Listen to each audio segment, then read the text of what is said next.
आपके फॉलोअर्स में रवीना टंडन भी हैं एक, तो जब आप आए कितनी मुस्कुराहट आई खान साहब आपके। आप पटना से हैं ना? हाँ। हमें भी पटना पसंद है। बताइए आपके पीछे पड़ा कोई क्रेजी फैन ऐसा? आजकल के हिंदुस्तान में जो बनेगी आलिया उसी को मिलेगा कालिया। हम सफेद कुर्ता पहन लेते हैं ना तो लगता है जैसे बतासा में चिमटा घुसा हुआ है। अरे यूपीएससी ना खखोर के पूछता है कुछ हो। अब जैसे किसी को कह देंगे मामा जी तो आराम से समझ में आ जाएगा। कहेंगे हमारे बाप के सार तो कहेंगे कौन सी बोल रहा है बाप के सार। अरे मामा जी को ही बोला जाता है बाप के सार।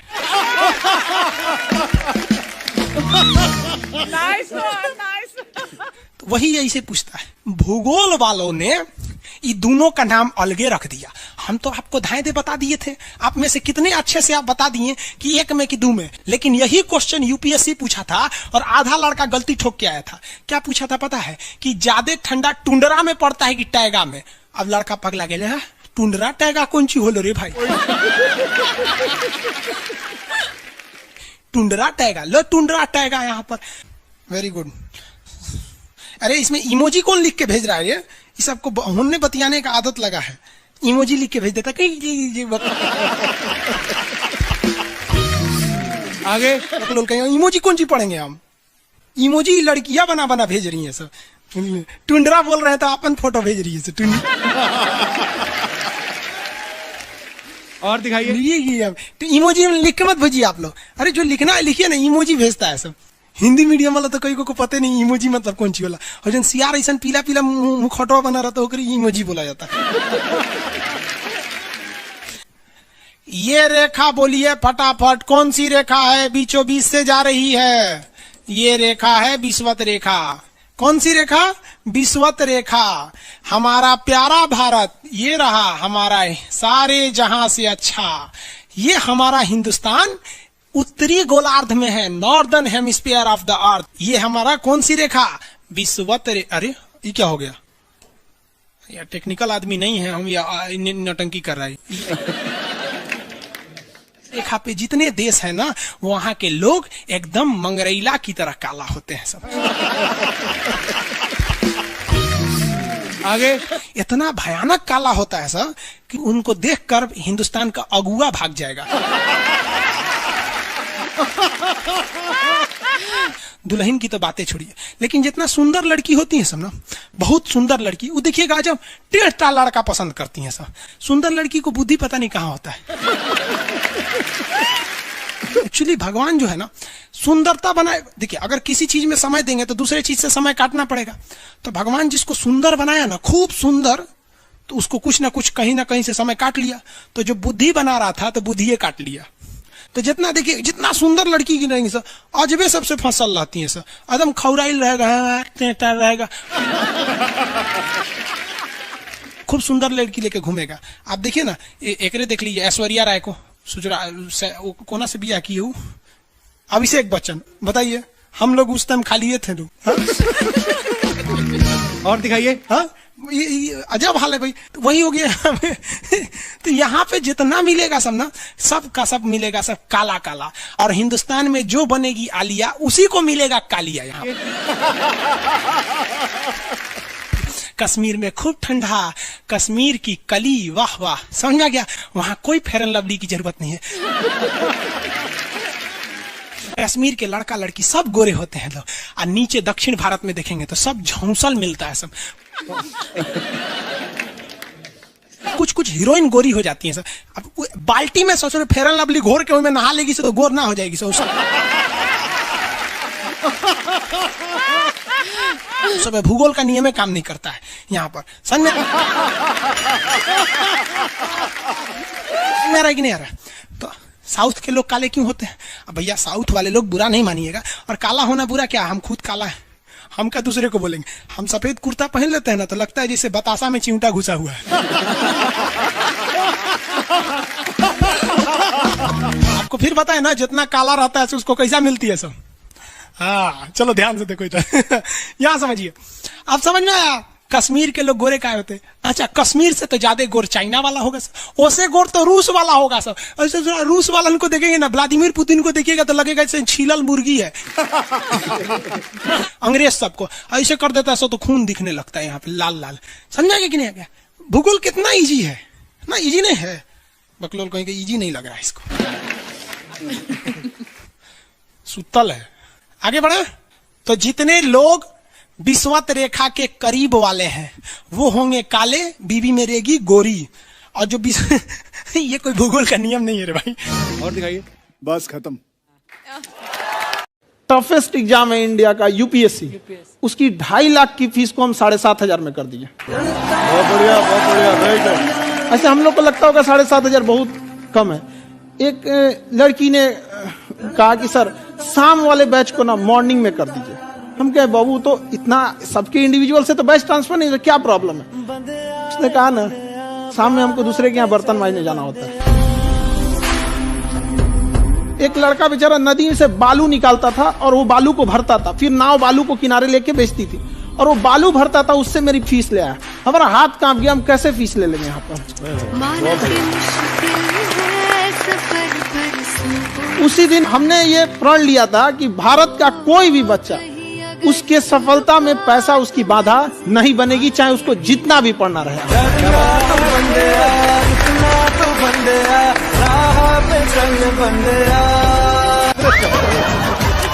आपके फॉलोअर्स में रवीना टंडन भी हैं एक, तो जब आप आए कितनी मुस्कुराहट आई खान साहब आपके। आप पटना से हैं ना? हाँ। हमें भी पटना पसंद है। बताइए आपके पीछे पड़ा कोई क्रेजी फैन ऐसा? आजकल के फैंस ये खान सर।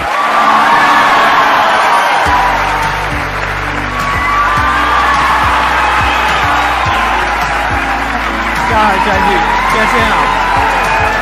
सीरियल तो और ससुरा चौपट रहता है। देखो सीरियल में समझे में नहीं आता।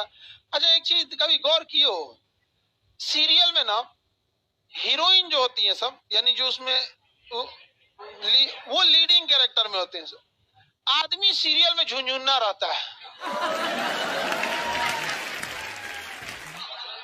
आप सीरियल को ध्यान से देखिएगा, आदमी का रोल क्या होता है। जैसे सीरियल चालू होगा, आदमी को शीशा के सामने टाई लगाते दिखाया जाएगा, उसकी पत्नी बैग लेके खड़ा रहेगी।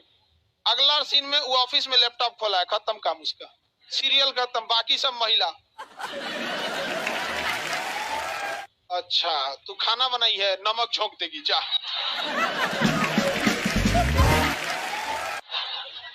आदमी का काम खत्म, बस लैपटॉप खोलो, टाई लगाओ, खत्म कहानी। बाद में आएगा घरे तो देखेगा मम्मी अलगे मुंह फुलाई है, पत्नी अलगे रो रही है, परेशान रहता है। तो सीरियल में तुम तो मेल का कैरेक्टर देखना, बेचारा इसको लिया क्या है,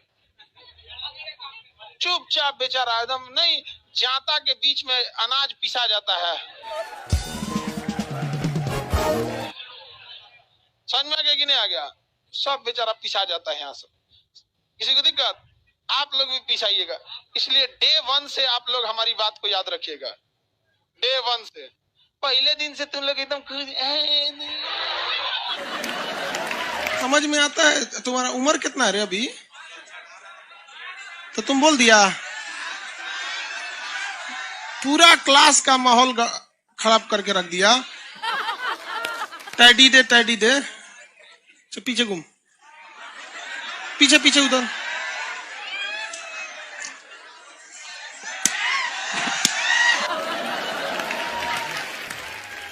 पढ़ने का उम्र है, पढ़ाई कर ले। प्यार मोहब्बत के लिए सलमान खान का उम्र भी बहुत है। और जिसको तुम दिन रात पीछे पड़ता है ना, सलमान खान बुढ़ौती में उसको 2 मिनट में फंसा लेगा।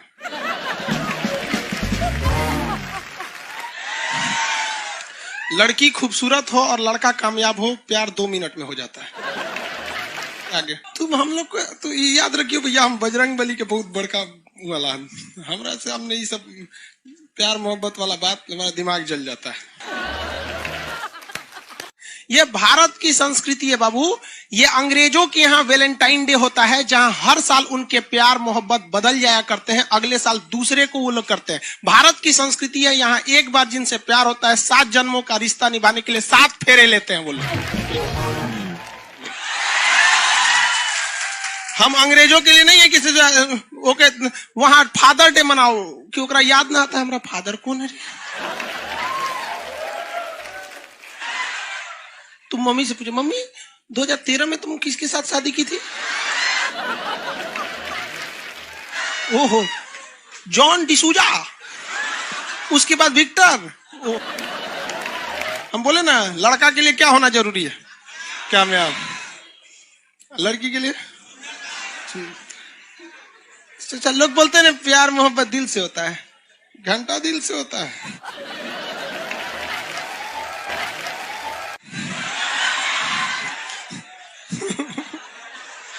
अगर प्यार दिल से होता तो सारा ब्यूटी पार्लर बंद हो चुके रहते।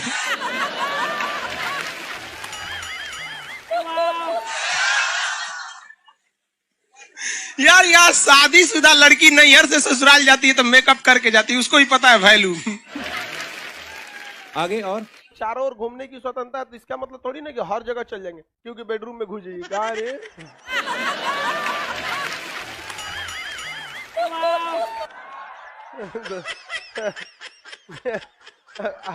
आज जाके कह दीजिए खान सर बोले थे चारों ओर घूमने की स्वतंत्रता के कचर के मारेगा आपको। अगला स्टेशन कैंट एरिया है, वसंत विहार। जिनके पास इस स्टेशन पर उतरने का कार्ड ना हो न उतरे, और आपके पास कार्ड नहीं है उतर गए, चल ना घूम के आते हैं दूसरे का मेट्रो से, तो वहाँ बैठल रहेगा आर्मी वाला धो देगा। अगले मेट्रो में आप जाएंगे नहीं, पहुंचाए जाएंगे। घर में भी देखिएगा ना, महिला हड़ताल करेगी तो बोलबे नहीं करेगी दीदी।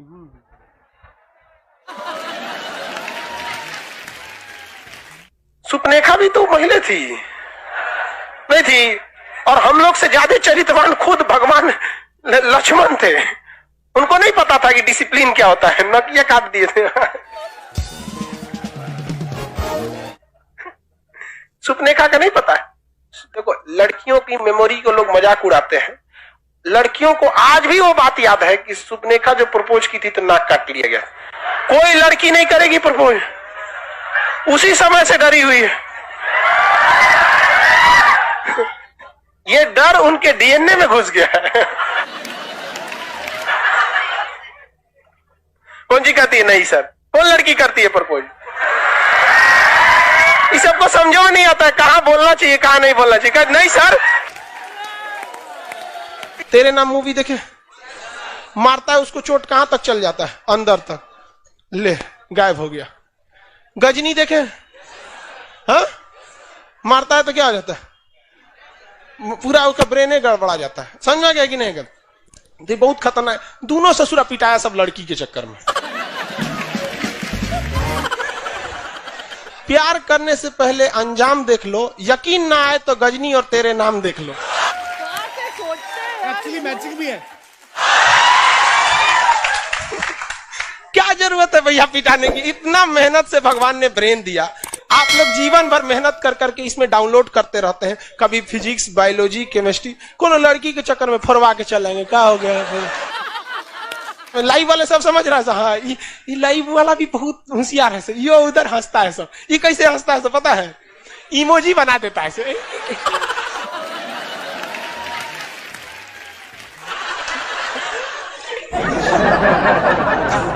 डिजिटल इंडिया में भी हंसी नहीं बर्दाश्त होती, घुसियाएगा तो लाल रंग का भौकाल बना दी गई। कब कब बैच लेट हो जाता है ना, घुसिया के ऐसे बोलता है सब। ओए खत्म हो गया। आप में से कितने लोग हैं जो बहुत एक्साइटेड हैं आज के सेशन को लेकर के? तो अब मैं जैसे ही आपको नाम बताऊंगा उनका, जो हमारे आज के गेस्ट हैं, तो आपका जो एक्साइटमेंट लेवल है वो और बढ़ जाएगा। ये बताने से पहले कि गेस्ट कौन है, मैं आपको थोड़ा सा बताता हूं YouTube के बारे में। YouTube में क्या है कि पूरे वर्ल्ड की अगर बात करी जाए तो करोड़ों चैनल्स हैं जो अलग अलग जॉनर्स में हैं, अलग अलग कैटेगरीज में हैं। उसमें से 2 बड़ी कैटेगरीज हैं, मोटिवेशन और एजुकेशन। पूरे वर्ल्ड में जो वर्ल्ड का नंबर 1 मोटिवेशन चैनल है वो मेरा है, और जो वर्ल्ड का नंबर 1 एजुकेशन चैनल है किसी इंडिपेंडेंट क्रिएटर का वो उनका है जो कि हमारे गेस्ट हैं। उनके 17 मिलियन से ज्यादा सब्सक्राइबर्स हैं। Please give an energetic and warm welcome to the one and only Khan sir.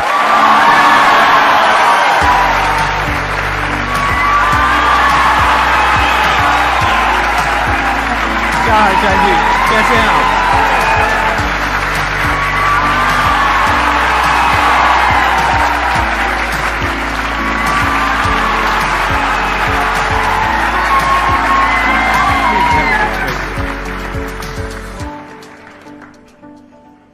इससे पहले कि ऑडियंस आपसे कुछ पूछे या इंटरेक्ट करे, मेरे माइंड में एक क्वेश्चन है आपके लिए। जी। जो बच्चे हैं वो आपके इतने दीवाने क्यों हैं, इतने पागल क्यों हैं आपके पीछे? मतलब मेरे कमेंट सेक्शन में भरा पड़ा था खान सर कब आएंगे, खान सर कब आएंगे। मतलब ऐसा क्या जादू कर दिया आपने बच्चों के ऊपर? ये सवाल हम आपसे भी पूछते हैं, हमारे पे भी इतना कमेंट आया, इतना मेरे तो ऑफिस में लोग चले आए कि सर कब जा रहे हैं। अच्छा। क्योंकि हम लोग का तो एग्जैक्ट है वही पढ़ाना है। हाँ। तो देखिए हम लोग का मेन है कि बच्चों को जो जरूरत रहती है कि अगर लड़का पढ़ने आ रहा है ना, उसके मन में कोई डाउट ना रह जाए। हम उसको कहते हैं कि हम तुम्हें पढ़ा रहे हैं, दम है तो भूल के दिखाओ, याद करके नहीं।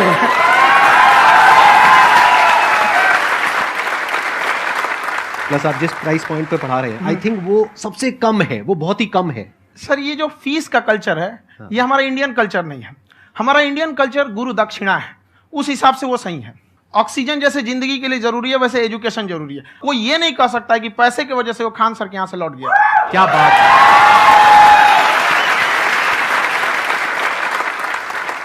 मैंने देखा कि आपका ये जो चैनल है कि ये पिछले 3 साल के अंदर अंदर ही ग्रो किया है। हमको जब चैनल शुरू हुआ तो एक दिन में हम 4-5 वीडियो बनाए।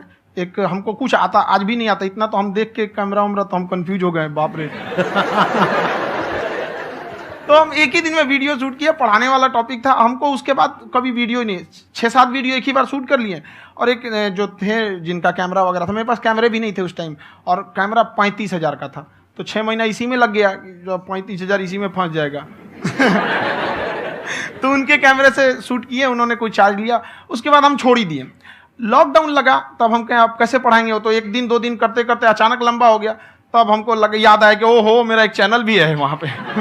तो उस समय उस पर लगभग 30,000 सब्सक्राइबर हो चुके थे। तो जैसे लॉकडाउन लगा तो उस पर पढ़ाना चालू किया, और पता नहीं क्या लोगों को पढ़ाई में इतना इंटरेस्ट आ गया कि आपका स्टाइल ऐसा है थोड़ा सा। आप आई थिंक पढ़ाई के साथ साथ में जो बीच बीच में आप थोड़ा बहुत छोड़ते रहते हैं ना, मतलब जो एंटरटेनमेंट चलता रहता है। ये बात हम देखिए, जब हम गुलाम थे ना, तो अंग्रेजों ने एक चाल चला था कि भारत को हम फिजिकली गुलाम रखेंगे 100-200 साल, मेंटली 1000 साल कर देंगे।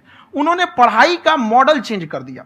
उन्होंने ऐसा डिजाइन किया कि ये टीचर की रिस्पॉन्सिबिलिटी है, वो पढ़ा के चला जाए। टीचर की रिस्पॉन्सिबिलिटी यहां खत्म नहीं हो जाती है। पढ़ाना तो कोई भी पढ़ा सकता है, टीचर की इससे बड़ी रिस्पॉन्सिबिलिटी होती है उसे समझाना। वो समझा कि नहीं समझा। अगर लड़का आपके समझाने के बाद डाउट रह गया तो ये आपकी गलती है। लड़का हमसे पूछता है सर इतनी भीड़ है आपके पास, तो कहे सर डाउट कैसे पूछेंगे? हम कह रहे यार तुम्हारा डाउट बचेगा तब ना पूछेगा तुम डाउट यहाँ पे।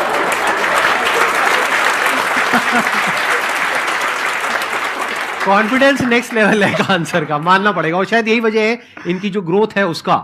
किसी ने शायद सपने में भी नहीं सोचा होगा कि पिछले 2 साल के अंदर अंदर जो आपके चैनल की ग्रोथ हुई है, जैसे आप खुद ही बता रहे हैं कि लॉकडाउन के टाइम पे आपके 30,000 के करीब सब्सक्राइबर्स थे, आज की डेट में 17 मिलियन है। और मेरा एक क्वेश्चन और है, इससे पहले कि ऑडियंस में से आपसे कोई क्वेश्चन पूछे, कि कई बार आप ऐसे भी टॉपिक्स टच करते हैं जो थोड़े से कंट्रोवर्शियल हैं या थोड़े से सेंसिटिव हैं, जिसके ऊपर बात करने की हिम्मत आई थिंक बहुत ही कम लोगों में है।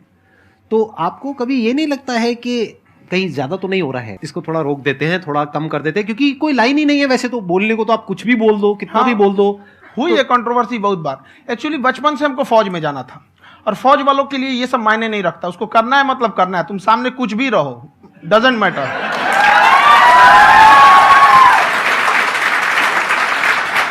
और मैंने YouTube पे देखा कुछ वीडियोस में कि आपका जो इंस्टीट्यूट है वहां पर आज से कुछ साल पहले कुछ बम गिरे थे। हाँ, कुछ गिरे थे, कुछ तो बहुत सॉलिड जगह गिरा था, फटा नहीं वो। मतलब आपके आसपास? हाँ, बम को भी पता है कि टीचर की इज्जत किया जाता है। क्या बात है, क्या बात है। मैं समझ पा रहा हूं कि ये आपके अंदर जो एटीट्यूड है ये कहां से आ रहा है, क्योंकि आप बचपन से ही फौज में जाना चाहते थे। तो आप जंग के मैदान में ही खड़े हैं एक तरीके से, बस फर्क यह है कि आपके हाथ में कलम है, हथियार ना हो करके। हथियार से एक आदमी की जान जा सकती है, हाँ। कलम से बहुत ताकत होता है। शिक्षा एक ऐसा हथियार है ना, हर कुरीतियों से लड़ सकता है, हर तरह की समस्याओं से। और ये एक ऐसा हथियार है, मेटल डिटेक्टर में भी नहीं पकड़ाता है।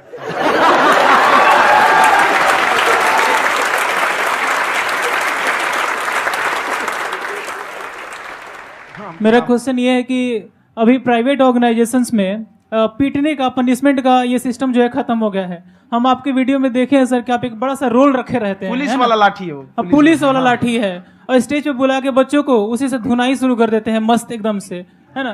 तो सर मतलब कि बच्चे मतलब कि डरते नहीं है आपसे, और इस तरीके से कैसे कनेक्टेड हैं आपसे, है ना। और एक और क्वेश्चन सर, यूपीएससी का जो आप अपना बैच स्टार्ट करने वाले हैं, ठीक है, उसके बारे में बताइए सर, क्योंकि मुझे मतलब कुछ इशू करना है सर, ठीक है। और संदीप सर को देख लिए, मेरा तो वैसे ही हो जाना है।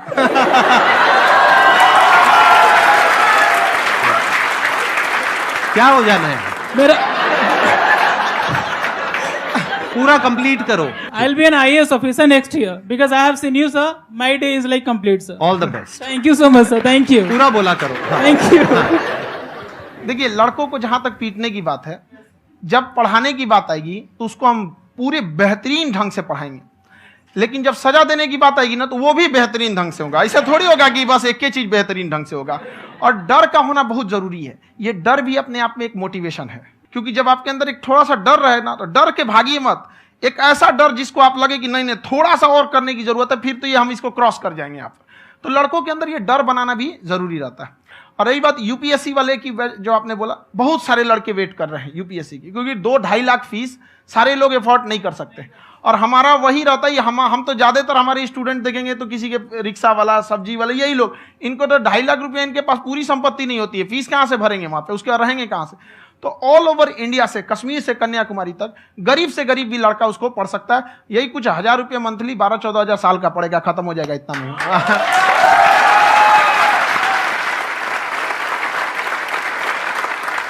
ये जो डंडे वाली बात इन्होंने कही, ये सच है? मतलब आप सच में एक डंडा रखते हो? पुलिस का ही है वो। और मारते हो? हाँ, कि मतलब अगर कोई लड़की छेड़ता है या ऐसा कोई भी उल्टा पुल्टा काम पढ़ाई करता लिखाई है, कुछ भी गलती करेंगे तो पिटाएंगे वो यहाँ पे, कैमरे पे, ऑन कैमरा, जैसा भी रहे, कुछ भी पिटाना तो उनको फिक्स है। एक तो कोई मतलब विधायक जी थे, उनके लड़का को पीट दिए, तो चला दल बल लेके अपना वहां पे। उसने घर पे नहीं बताया था कि सर ने पीटा है, बस बोल दिया कोचिंग में पीटा है। बाद में पता चला हम पीटे हैं, तो उसके पिताजी मेरे सामने और पीटे।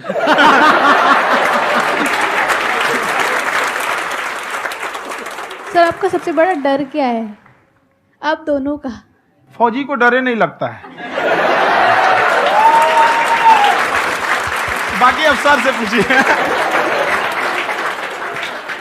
आज के सेशन से पहले कोई डर नहीं था, लेकिन अब मुझे इनकी डंडे वाली कहानियां सुन करके डर लग रहा है कि कहीं मैंने गलती से कुछ बोल दिया और इन्होंने कहीं पीछे कुछ रखा हुआ है, और यहीं आ करके अगर इन्होंने मेरी पिटाई कर दी तो बहुत बुरा हो जाएगा। तो इसलिए हमको थोड़ा डर लग रहा है।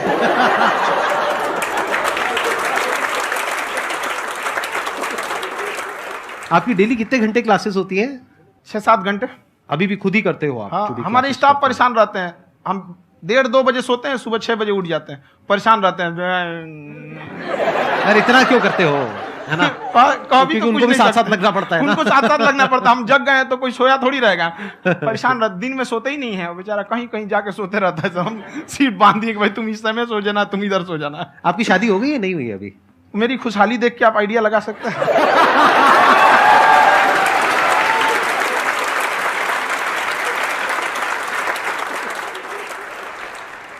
First of all I would like to say sir thank you so much to you and to your team कि आपने मुझे यहाँ आने का मौका दिया। एंड सर, अब तक मैंने आपको सिर्फ फ़ोन या लैपटॉप में ही देखा है दोनों को, आज फर्स्ट टाइम लाइव देख रही हूँ तो बहुत अच्छा लग रहा है। तो मेरा क्वेश्चन ये है सर आपसे, जब हम लाइफ में कोई डिसीज़न लेते हैं कि हमें ये पर्टिकुलर चीज़ करनी है, और क्योंकि हम डिसीज़न लेते हैं तो हमारी आदत है कि पहले हम 4 लोगों से पूछते हैं कि तू बता तेरी क्या राय है, तू बता तेरी क्या राय है। तो उनमें से अगर कोई हमें कह देता है कि ये बेकार डिसीज़न है मत कर, तो हमारा माइंड कहीं ना कहीं डाइवर्ट होने लगता है और उसकी वजह से हम अपना डिसीज़न चेंज कर देते हैं। तो मेरा क्वेश्चन ये है कि कैसे हम अपने डिसीज़न पे स्टिक रहे, कैसे हम जो दूसरे के ओपिनियन है उनको अफेक्ट ना होने दें अपने ऊपर। दूसरे से सलाह लेने से पहले एक बार खुद उस पर रिसर्च कर लेना चाहिए, ताकि आप सामने वाला क्या सलाह दे रहा है आपको समझ में आना चाहिए। यहाँ पर ऐसा नहीं है कि कई बार ऐसे होते हैं कि दूसरे वाले को एक्सपीरियंस होता है, तो अगर आपको पहले से आइडिया है, उसके बारे में आप बेहतरीन ढंग से रिसर्च किए हैं कि क्या इसमें प्लस पॉइंट है, क्या निगेटिव है, उसके बाद आप किसी से सलाह लेने जाइए। ये नहीं कि मन में आया सीधा बताओ, गड़बड़ा जाएगा। तो वहाँ पे पहले आपको R&D करना पड़ता है, समझ में आया कि नहीं। और जिंदगी हो या गाड़ी, जीतेगा वही जो टाइम पे गियर चेंज कर रहा है। तो डिसीजन चेंज करना बहुत ज्यादा गलत नहीं है। इन्होंने बहुत अच्छी बात कही है और मैं इसी बात में थोड़ा सा और ऐड ऑन करूंगा कि ये जो आपने कहा ना कि अपने डिसीजन पे स्टिक कैसे रहें, ये कोई अच्छी क्वालिटी नहीं है, क्योंकि टाइम टू टाइम आपको अपने डिसीजंस को चेंज करना होता है। जैसे आपने 4 लोगों से डिस्कस किया, कोई इंसान कुछ पॉजिटिव बोल रहा है, कोई नेगेटिव बोल रहा है, उससे फर्क नहीं पड़ना चाहिए। डिपेंड ये करता है कि वो जो बोल रहा है उसका बेसिस क्या है। क्या वो किसी नॉलेज या एक्सपीरियंस के बेस पे बोल रहा है या ऐसे ही कुछ भी बोल रहा है? ऐसे ही बोल रहा है तो फिर उसकी बात पे ध्यान क्यों दे रहे हो? अगर किसी नॉलेज या एक्सपीरियंस के बेस पे बोल रहा है, फिर चाहे वो पॉजिटिव बोल रहा है चाहे नेगेटिव बोल रहा है, दोनों ही मायने रखता है। उसके बाद में रिसर्च करनी है और फिर रिसर्च करने के बाद में फाइनल डिसीजन अपना खुद का होना चाहिए। अब वो डिसीजन उससे अलग भी हो सकता है जो आपने पहले लिया था, और वो सेम भी हो सकता है। सर मेरा क्वेश्चन दोनों से है आपसे, how to deal procrastination and laziness. हमारा ब्रेन है ना, ये बहुत आलसी टाइप का, इसको आराम खोजना पसंद है। अब थोड़ा सा भी अब इसको आराम की ओर लेके चलेगा ना तो फिर उधर ही रहेगा। आप सोचेंगे 10 मिनट आराम कर लेते हैं ना, तो 10 मिनट 2 घंटा बना देगा। उसको टॉर्चर कीजिए, चल 10 मिनट बाद में। उसको आप उस पर हावी मत, वो कह रहा है कि हमको आराम चाहिए, आपको हाँ आराम मिलेगा, पहले काम फिर मिलेगा आराम। तो आप उसके हिसाब से मत चल। आपका मन कर रहा है थोड़ा सा देख लेते हैं, कोई नोटिफिकेशन आया, आप कोई काम कर रहे हैं, क्यों पहले काम कर लीजिए, बाद में देखिएगा ना नोटिफिकेशन। आप हावी मत होने दीजिए यहाँ पे। अगर आप 5 मिनट भी थोड़ा सा लूज पड़े ना, थोड़ा सा कमर सीधा कर लेते हैं, 2 घंटा बर्बाद कर दिया आपको। हावी मत होने दीजिएगा उसको अपने ऊपर। प्रोक्रेस्टिनेशन को तोड़ने का एक ही तरीका है, सबसे छोटे लेवल पे ले जा करके उस गोल को तोड़ दो। यानी वो गोल बहुत बड़ा है, उसको ब्रेक डाउन करो, उसके सबसे पहले स्टेप पे आ जाओ कि उसको अचीव करने का सबसे पहला स्टेप क्या है। जैसे गाड़ी चलाना सीखना है, उसका सबसे पहला स्टेप क्या है।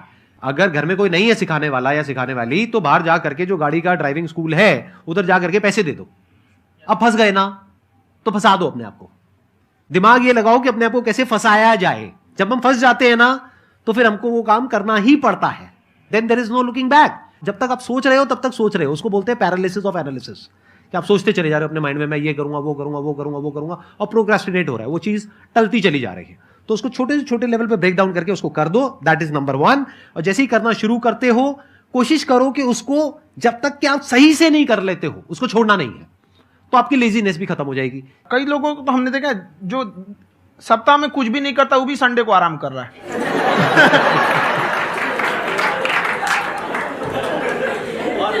वैसे कहा भी जाता है कि अगर कोई काम आपको करवाना है ना तो ऐसे किसी इंसान को दो जो बिजी है। हाँ। ऐसे आदमी को मत दो जो खाली है। ये परफेक्ट एग्जाम।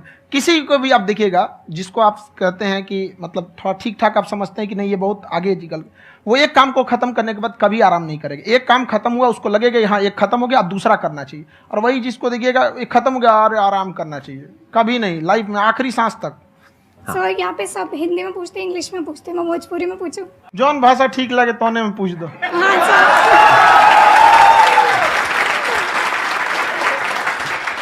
सर ये पूछे के चाहते नहीं कि जैसे हमने के पढ़ाई करे निशान, तो कभी कभी डेली टारगेट्स जो होला वो कंप्लीट ना होला। अगर टारगेट्स कंप्लीट भी होला तो फिर ऐसा इरिटेशन या फिर वो एंजाइटी या फिर कि और करना है या फिर अभी नहीं हुआ, वो चीज हमेशा रहेगा। तो वो कम कैसे करल जाए? देखिए टारगेट्स को ना हम लोग को एक अपने हिसाब से पहले फिट करना चाहिए। ऐसा नहीं कि दूसरे किसी इंसान को देख के हम टारगेट फिट कर ले। कोई लड़का 8 घंटा पढ़ रहा है, कोई पहली बार अभी पढ़ना ही चालू किया, उसको देख के 8 घंटा पढ़ेगा तो पढ़ाई छोड़ देगा।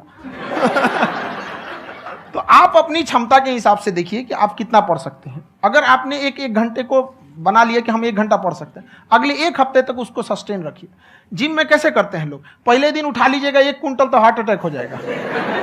तो वो धीरे धीरे टारगेट सेट कीजिए और अपनी क्षमता को भी देखिए। हर इंसान की क्षमता अलग है।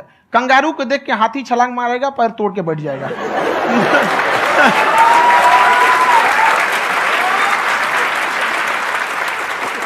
अब संदीप सर का मोटिवेशन देख के इसका मतलब क्या कि ट्रेन के आगे खड़ा हो जाएंगे, ढकेल देंगे तुमको। हालांकि ऐसा कर देते हैं, लेकिन ऐसा करिएगा लोग नहीं, क्षमता पता होना चाहिए। आपके अंदर एंजाइटी हो रही है कि मैंने कर तो लिया है, आप ये नहीं कह रहे कि मैंने कुछ भी नहीं किया है फिर मेरे को एंजाइटी हो रही है, आप ये कह रहे हो मैंने काफी कुछ कर लिया है फिर भी एंजाइटी हो रही है कि कहीं कुछ छूट तो नहीं गया है। तो बेसिकली आपको ये देखना है कि अगर आपके अंदर ये एंजाइटी हो रही है, that means you are a very good student, आप एक अच्छे स्टूडेंट हो। क्यों? क्योंकि बहुत सारे स्टूडेंट्स तो ऐसे हैं उनको पढ़ने के नाम से एंजाइटी होती है। तो आपको एंजाइटी हो रही है कि मैंने पढ़ लिया, दिन में मानो 8 घंटे का आपने टारगेट सेट किया और 6 घंटे पढ़ लिया, या मान लो 8 घंटे भी पढ़ लिया, फिर भी एंजाइटी हो रही है कि मैंने 10 घंटे नहीं पढ़ा। तो ये तो अच्छी क्वालिटी है ना, ये तो एक ब्रिलियंट स्टूडेंट की क्वालिटी है, क्योंकि एंजाइटी उसी को होती है जो केयर करता है, जिसको परवाह है, उसी की तो एंजाइटी होती है। जैसे माँ को अपने बच्चे की, जैसे एक माँ को अपने बच्चे को लेकर के एंजाइटी होती है। हंस लो मजाक उड़ा लो कोई बात नहीं, एडिट कर देंगे इसको हम। हाँ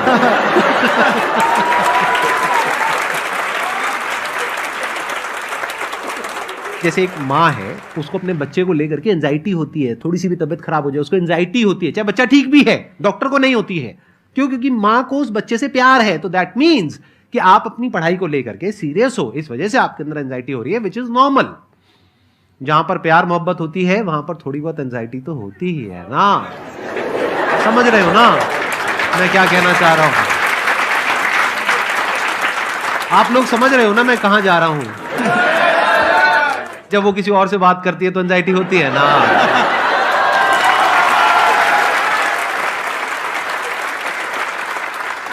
सर आपकी स्टोरी हमने सुनी थी, तो एक टाइम आया था जब आप गंगा किनारे जाके बैठ गए थे, उस समय आपको कुछ समझ नहीं आ रहा था। तो उस समय मतलब आपने ये डिसीजन कैसे लिया कि अब आगे नहीं, यहाँ से वापस जाना है? रास्ता ही नहीं था। घर जाने के लिए एटलीस्ट 90 रुपए चाहिए थे, जेब में 40 रुपए थे, कैसे घर जाते हैं? और हम गंगा के किनारे चुपचाप बैठे बैठे हम कहें कि बहुत टेंशन हो गया, अब घर जाना चाहिए। रूम पे तो किराए के रूम पे ही आदमी सारे लोग रहते। गए वहाँ पे तो रूम लॉक हो गया था, तुम खटखटाए तो ऊपर से गुस्सा से बोले जो ऑनर थे, क्या टाइम हो गया है? तुम कहीं 9-10 बज रहा होगा, घड़ी देखिए तो 2 बज रहा था रात का, 2-2:30 बज गया था वहाँ। टेंशन में आप तो होता है, कई बार ऐसा समय आएगा कि लगेगा जैसे अब कुछ नहीं हो सकता है, तो इससे घबराना नहीं है। कभी कभी गुच्छे की आखिरी चाबी भी ताला खोल देती है। जो बातें आपने बताई कि घर में प्रॉब्लम ये तो बहुत लोगों ने फेस करी वहां पर, आप अकेले नहीं है, बहुत लोगों ने ये प्रॉब्लम्स फेस करी, बहुत तरह की प्रॉब्लम्स देखी, बहुत तरह की स्ट्रगल्स देखी, लेकिन वो सब इतने कामयाब नहीं हो पाए जितने कि आप हुए। तो आपके अंदर ऐसा कुछ ना कुछ है जो औरों के अंदर नहीं है, तो वो मैं जानना चाह रहा हूं कि वो ऐसा क्या था जहां से कि आपका दिमाग यहां तक सोच पा रहा है कि मैं पूरे इंडिया में इतने बड़े लेवल का चेंज लेकर के आ सकता हूं, एजुकेशन फील्ड में रेवोल्यूशन लेकर के आ सकता हूं। ये सोचना ही बहुत लोगों के बस का नहीं है। मेरी एक खुद की थिंकिंग, अगर हमको कोई 100 रुपए किसी काम के लिए दिया, हम सबसे यही कहते हैं, तो हम कोशिश करते हैं उसे 200 का रिटर्न दे। अगर कोई हमसे 200 रुपया फीस दे रहा है, 250 दे रहा है, तो हम उसको ये कोशिश करते हैं कि तुम्हें ऐसा लगे कि नहीं भैया हमने 10-20 हज़ार का पढ़ लिया यहाँ पर, वो ईमानदारी से कभी कमी नहीं। और हमेशा अगर हम प्रॉमिस X का करते हैं तो डिलीवर 4X करना चाहते हैं। ध्यान से सुनना और ध्यान से समझना इस फर्क को, अगर आप समझ पाए तो बहुत आगे जाओगे लाइफ में। एक वो होते हैं जो ये सोचते हैं कि हमें सब कुछ मिल जाए, हमें कुछ भी करना ना पड़े। दूसरी कैटेगरी होती है लोगों की जिनको जितना मिलता है उसमें भी चोरी चकारी करते हैं या कोशिश करते हैं कि उससे कम दे सामने वाले को जितना कि हमें मिल रहा है। तीसरी कैटेगरी होती है लोगों की जो इनके जैसे लोग होते हैं, वो क्या करते हैं, वो ये सोचते हैं कि अगर मैंने किसी से 1 रुपए भी लिया, देखा जाए तो 200-250 रुपए कुछ भी नहीं होता है, 200-250 रुपए अगर मैंने लिया तो कैसे उसको 400 रुपए की वैल्यू दूं। ये जो थिंकिंग है ना, यही एक फर्क होता है एक ऐसे इंसान में जो बहुत आगे निकल जाता है और उस इंसान में जो मीडियोकर रह जाता है। आप अपने आप को अपने आप के ऊपर समय दीजिए, उसको डेवलप कीजिए। जब आप अपने आप के ऊपर खर्च करते हैं तो आने वाले समय में लोग गूगल पे आपको सर्च करते हैं। क्या बात है सर, ये आपने अभी बनाया है या ये कोई पुराना आपका वो है? बनते रहता है, इसे फ्लो में बन जाता है। आपके अंदर ना सर एक कवि छुपा हुआ है कहीं ना कहीं जो बाहर आना चाहता है। कभी ना कभी आपने सोचा होगा कुछ? हाँ, कभी कभी देखिए, एक चीज है, संगत का बहुत अच्छा असर पड़ता है। ये चीज को हमेशा, संगति का मतलब लोग हल्के में ले लेते हैं। संगति का मतलब होता है संग संग गति। तो अच्छे लोग के साथ रहेंगे तो संग संग अच्छी गति होती जाएगी, खराब में रहेंगे तो ये भी होता है। बट अपने आप को थोड़ा सोचना चाहिए कि हम केवल जी के मर जाएं इसके लिए नहीं आए हैं। लोग कहते हैं कि सर नाम क्यों नहीं बताते अपना। हमारी एक ही सोच है कि जाने के बाद इस दुनिया से हमको मतलब एक चीज देना चाहते हैं स्टूडेंट्स को कि वो याद करें कि इस पैसे की भाग दौड़ की दुनिया में हर कोई दोनों हाथ से लूटने में लगा है, खाली हाथ जाने के लिए, ये सबको लगा है। तो हर कोई को ये सोचना चाहिए कि था कोई इंसान जो इतने कम फीस में इतनी शिक्षा जो महंगी थी, जो कमाने का रास्ता था, उसको भी एकदम कंपटीशन इतना कर दिया कि अब लोगों को अपनी फीस बढ़ाने में डर लगता है कि अरे यार, लड़का कमेंट करता है कि खान सर इतना ले रहे हैं, आप बहुत बड़ा टीचर हो गए।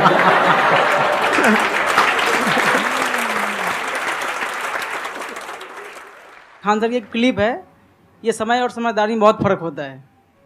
अगर समय रहते समझदारी आ गई तो इंसान कामयाब हो गया, लेकिन अगर समय चला गया फिर समझदारी आई फिर तो बेकार है। तो सर मतलब कुछ आपको ऐसी चीज़ लाना चाहिए जो मतलब बच्चों जो तैयार हो रहे हैं उनको ये चीज़ें मतलब एंड टाइम पे दिखे। समझ रहे आप मेरी बात? नहीं समझ?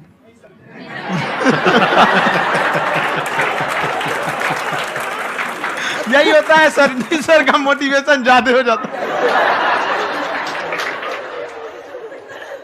जब आप स्ट्रगलिंग फेज में हैं तो कम से कम चीजों को अपने ऊपर खर्च कीजिए, ज्यादा से ज्यादा सीखने में खर्च कीजिए। अगर आपको राजा बनने का शौक है तो गुलाम की तरह मेहनत करना सीखिए, तब राजा बनेंगे।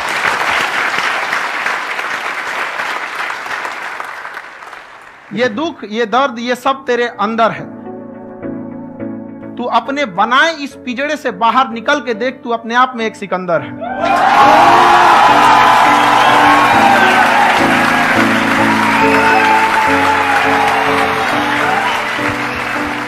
Thank you so much sir for coming. बहुत मजा आया मेरे को आपके साथ में इंटरेक्ट करके। आई एम श्योर आप लोगों को भी बहुत मजा आया होगा।